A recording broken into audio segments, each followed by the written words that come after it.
রমজান মাসের শেষেই খুশির ঈদ উদযাপন করে মুসলিম ধর্মাবলম্বীরা। রোজার এই মাস ইসলাম ধর্মাবলম্বীদের জন্য শুভ মাস বলে গণ্য করা হয়। এই মাসে তাই ইসলাম ধর্মাবলম্বী মানুষেরা ফজরের নামাজ পড়ে রোজা শুরু করেন। সূর্যাস্তের পর ইফতারের মাধ্যমে রোজা ভাঙেন।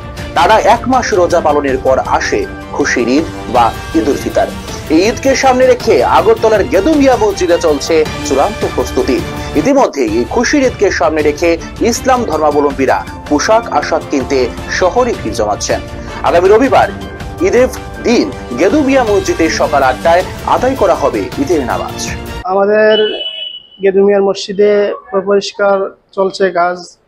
আমাদের এই আগামী এখন চলিত ঈদ উল ফিতর সামনে ঈদ আসছে, ঈদের প্রস্তুতির জন্য সাফাই চলছে এবং বিগত রমজান মাস অতিবাহিত হয়েছে।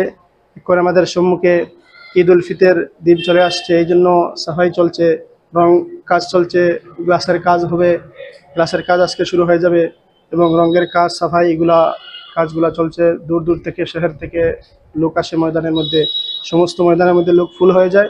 এই সাফাইয়ের কাজ চলছে। এইভাবে আমরা প্রতি বছরে সাফাই করি, এই বছরে সেভাবে কাজ চলছে। এই হিসাবে সাফাইয়ের কাজ চলছে আর কি।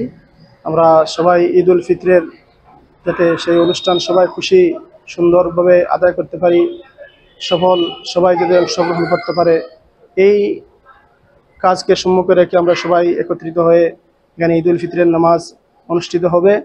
আপনার চাঁদ যেদিন দেখা হবে এই পরের দিন হবে, 29 তারিখে হইতে পারে, 30 তারিখে হইতে পারে। এখন পর্যন্ত পুরা ফাইনাল বলা যাচ্ছে না, কিন্তু চাঁদ যেই দিন দেখা হবে পরের দিন আমার ঈদ উল ফিতরের নামাজ সেই গেদুমিয়া মসজিদের ঈদগাহ ময়দানের মধ্যে অনুষ্ঠিত।